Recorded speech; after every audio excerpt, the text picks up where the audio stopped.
your upbringing I don't think it ever leaves you. You learn how to adjust to it. Mhm. If my mindset is you have to work to make money, in my mind, it's like it's scarce. And if you don't work, it doesn't come in.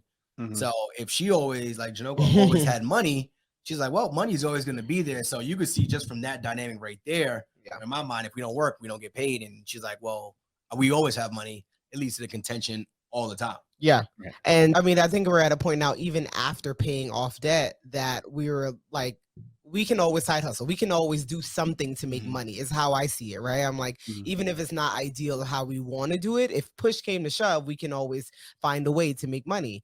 And I believe you're saving for what? For how long? What are you saving for? When's the rainy day? When are you going to spend? So it's kind of like, that's the struggle, the tug of war that we have when he's like, just because you could afford it, you don't need to buy it. I'm like, why not? That's the point of me being able to afford it.